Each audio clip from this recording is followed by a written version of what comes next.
In the last episode, we learned how to recognize a dinosaur by its apomorphies. If you don't know these yet, take another look at the corresponding episode.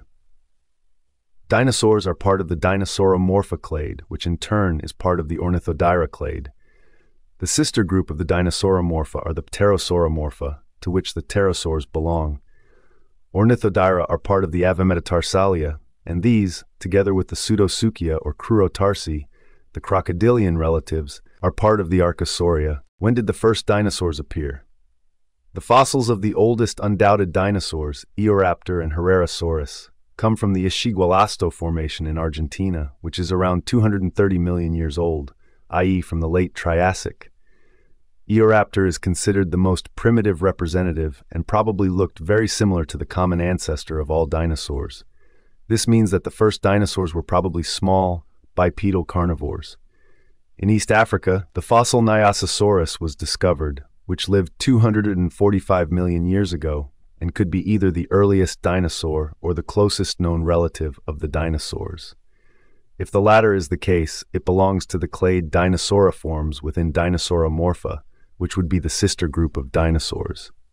Since only few and fragmented fossils of Nyasasaurus have been found, only a few morphological features of the animals can be determined, which makes its exact classification in the phylogenetic tree uncertain. The Dinosauromorpha do have some of the characteristics of the real dinosaurs, but not all of them.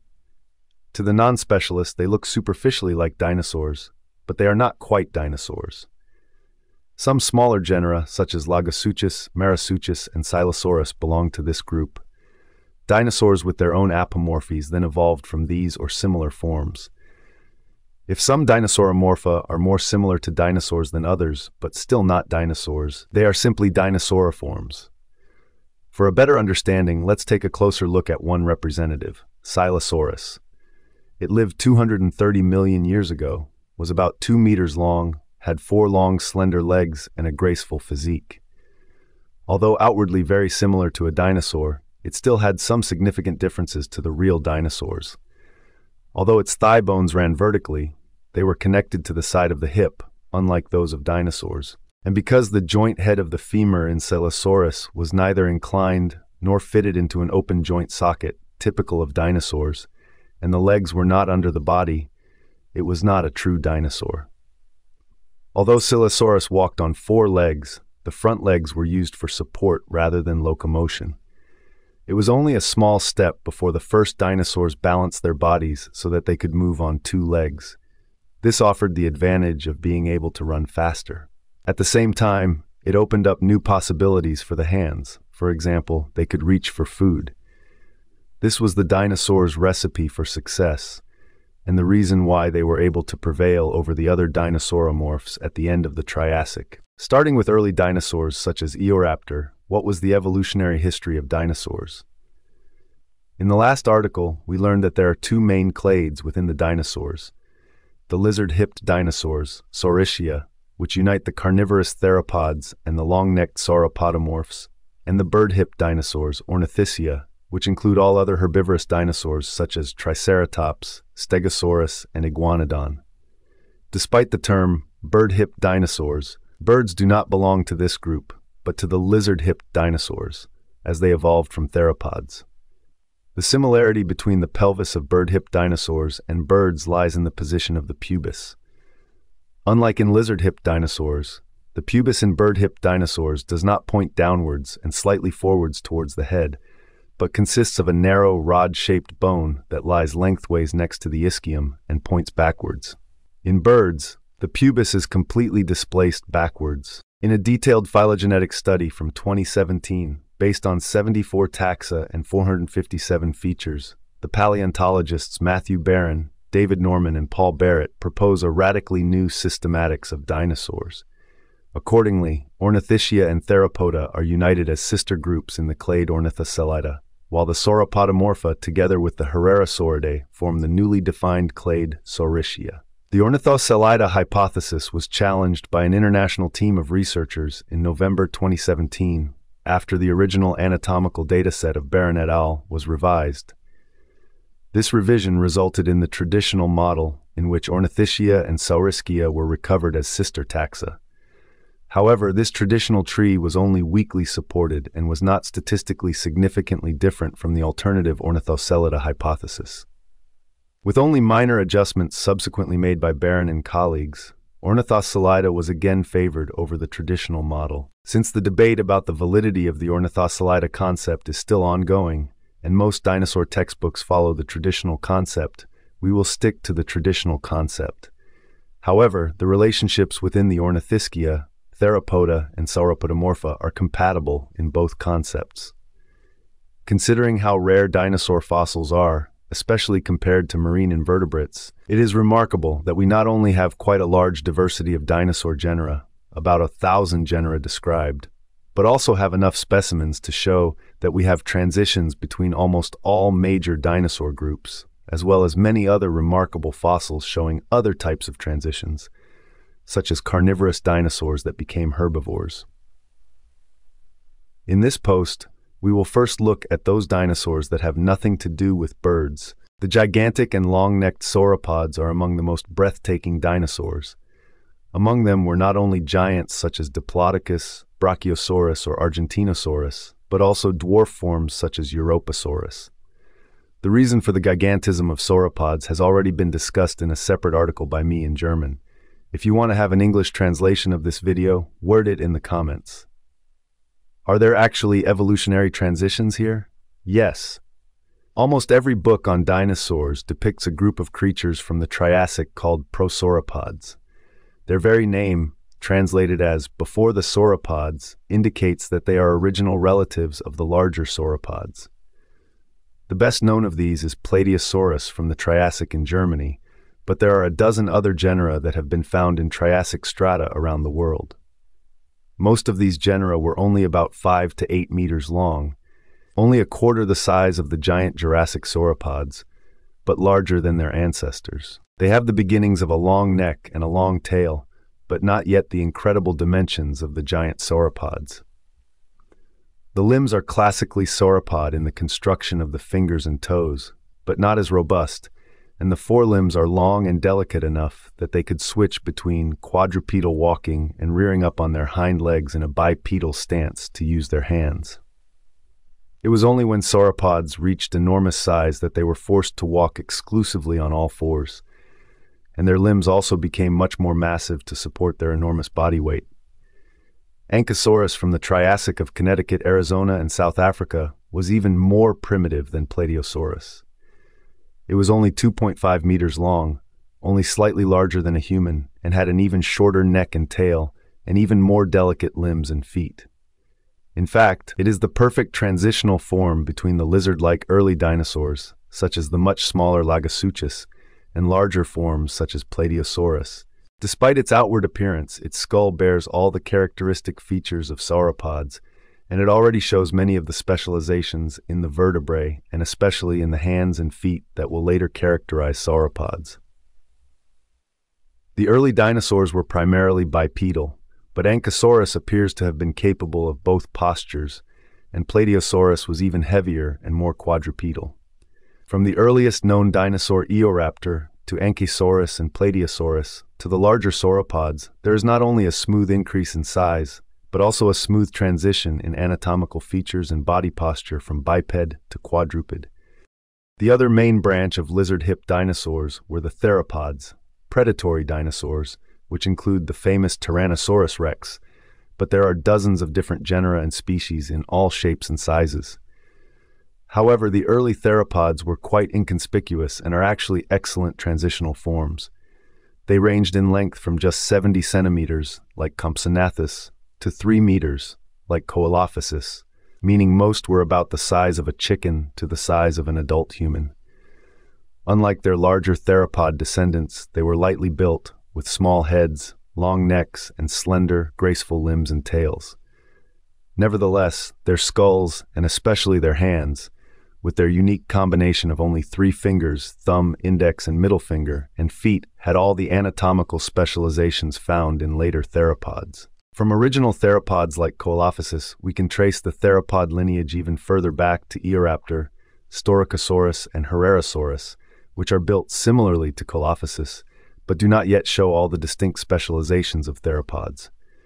To a casual observer, they look very similar, but to a paleontologist with anatomical training, the differences are clear. Eoraptor, Saurischia, and Herrerasaurus lack the highly specialized three-fingered hand. Some still had the full 5 fingers. The relatively unspecialized vertebrae, both sauropod and theropod vertebrae, are highly specialized and distinct. A sliding temporomandibular joint, the fully curved carnivore teeth, and the ankle and foot modifications typical of theropods found in Coelophysis and more advanced theropods. Finally, we can trace genera such as Eoraptor, Sauropodomorpha, and Herrerasaurus back to even more primitive, non-dinosaur-like archosaurs such as Euparkeria, which superficially resemble the earliest dinosaurs but lack the unique specializations that all dinosaurs have, such as the open hip joint, such as the open acetabulum, or the characteristic features of the skull. So we can trace both the sauropods, via the prosauropods, and the theropods, via the primitive genera such as Coelophysis, back to a common Saurischian ancestor in the likes of Eoraptor, Sauropodomorpha, and Herrerasaurus, and from there to more primitive archosaurs that were not dinosaurs such as Euparkeria. You couldn't ask for a more beautiful series of transitional forms. Obviously, creationists have never heard of any of these forms. And there's a cool final twist to this story of predatory dinosaurs. In 2005, Jim Kirkland and others announced the discovery of a remarkable new fossil called Falcarius utahensis from the Jurassic of Utah. This strange creature belongs to an even stranger group, the therizinosaurs, whose exact position within the dinosaurs has long been disputed. These animals have many of the features of theropods like Velociraptor, including long clawed fingers on their hands and a long neck and tail for balancing, but they had toothless beaks and were apparently herbivores. In recent years, there has been a consensus that therizinosaurs were indeed theropods that had somehow reverted to herbivory. The discovery of Falcarius provided the missing link in this dietary change, as it retains many features of raptor dinosaurs, but is the most primitive therizinosaur with a toothless herbivorous beak. This made it a classic transitional form, not only linking therizinosaurs to raptors anatomically, but also showing how they made the remarkable transition from carnivore back to raptor. The other main branch of dinosaurs is the Ornithischia, which includes almost all herbivorous dinosaurs except the sauropods, the duckbills, the iguanodonts, the armored ankylosaurs, the spiny stegosaurs, the thick-headed pachycephalosaurs, and the horned ceratopsians. The earliest ornithischians include primitive Triassic forms such as Lysothosaurus, Fabrosaurus, and Heterodontosaurus, small bipedal dinosaurs that superficially look like Eoraptor or Coelophysis. On closer inspection, however, they have all the characteristics of Ornithischia. Part or all of the pubis at the hip is rotated backwards, parallel to the ischium. The molars are deeply set into the jaw, suggesting that they had cheeks to hold their food in their mouths while chewing. And they have a unique extra bone at the tip of the lower jaw, known as the predentary. All of these features are unique to the Ornithischia, but we can see that the transitional forms, such as Heterodontosaurus, already had them in the Triassic, while they still resembled the other primitive dinosaurs of the time. Among the most popular ornithischians is Triceratops, one of the last horned dinosaurs, or ceratopsians. Ceratopsians are another classic case of transitional forms between highly specialized forms, such as the horned and frilled ceratopsians, and much more primitive forms that resemble the common ancestor with other dinosaur clades. All genera with horns can be traced back to the very well-known Protoceratops, which has the frill and the characteristic bones in the beak and lower jaw, but lacks horns. Creationists such as the U.S. guru Duane Gish, however, do not seem to understand the position of Protoceratops as a transitional form between different ceratopsians. He cites an out-of-context quote from the first edition of Weishampel et al., 1990, about the distinctiveness of Protoceratopsidae, completely overlooking the fact that this doesn't make them any less of a good transitional form. And he also mentions that they occur in the late Cretaceous and therefore cannot be ancestral. I already mentioned in my post on the topic of transitional forms, in German, that paleontologists are not looking for ancestors, but for sister groups that demonstrate anatomical transitions. Due to the rarity of fossilization, it is not to be expected that the direct ancestor of an evolutionary line will be discovered. Again, if you are interested in a German translation, let me know. Secondly, Protoceratops occurred in the early late Cretaceous, millions of years before all its putative descendants among the horned Ceratopsia in the late Cretaceous. Moreover, we have even better transitional forms. Bagaceratops has a slightly smaller frill and beak compared to Protoceratops, and its body is not fully quadrupedal. Archaeoceratops has an even smaller frill and beak and a much lighter body that is most likely bipedal. Psittacosaurus, so named because it had a parrot-like beak, has the beginnings of a frill over the neck and is much lighter in build with a bipedal, graceful skeleton instead of the heavier skeleton of Protoceratops. Psittacosaurus shows not only the transition from a frillless skull to one with a small frill to the larger frill of Protoceratops, but also the transition from a light bipedal body, typical of almost all basal dinosaurs, to the heavier quadrupedal body of the more specialized groups. The most amazing transitional fossil in this sequence was finally discovered in 2004 with Yinlong from the much earlier late Jurassic strata in China. The name Yinlong means hidden dragon in Mandarin, in reference to the popular movie Crouching Tiger, Hidden Dragon, part of which was filmed near the site. Yinlong consists of a well-preserved skeleton of a bipedal dinosaur, not too different in proportions from Psittacosaurus. At the tip of its upper beak, it has the rostral bone typical of ceratopsians. However, its skull cap has a unique arrangement of bones found in the thick-skulled pachycephalosaurs, which are known to have a thick dome of bone in their skulls. Paleontologists have long argued that ceratopsia and pachycephalosaurs are closely related because they both have a bony crest at the back of the skull. Both are grouped together as marginocephalia. But with Yinlong, we have a beautiful transitional fossil that shows characteristics of both ceratopsians and pachycephalosaurs before both families split. The transitions of the armored ankylosaurs and stegosaurs are also worth mentioning. Both families are grouped together as Thyreophora and are characterized by apomorphies unique to this group, such as armor plates lined up along the body, relatively small brains, and a quadrupedal posture with hind limbs that are longer than the forelimbs. For example, the basal ankylosaurs, the nodosaurs, still have very limited armor, as do the basal stegosaurs, such as Celidosaurus. We can trace all these forms back to genera such as Scutellosaurus, a small, approximately 1.2 meter long dinosaur from the lower Jurassic 200 million years ago. It had even longer hind legs and could move on both 2 and 4 legs. Its body was covered with small horny scales, which were probably attached in rows to the back and flanks of the animal. We can trace all Ornithischia back to the earliest forms, such as Heterodontosaurus, Fabrosaurus, or Lesothosaurus. These genera in turn looked very similar in their external features to Eoraptor and Herrerasaurus, the earliest dinosaurs, except for a few subtle differences, such as the presence of a predentary at the tip of the lower jaw and a primitive Ornithischian hip structure. If one reads the literature carefully and without bias, these transitions are obvious. We could go on endlessly debunking creationist falsehoods about dinosaurs. Anyone with even a moderate interest in the subject need only buy a dinosaur book, sometimes a children's book will do, and look at the beautiful transitional forms for almost every group that creationists deny.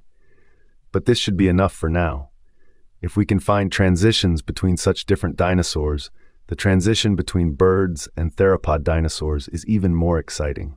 And we will get to know this in the next episode.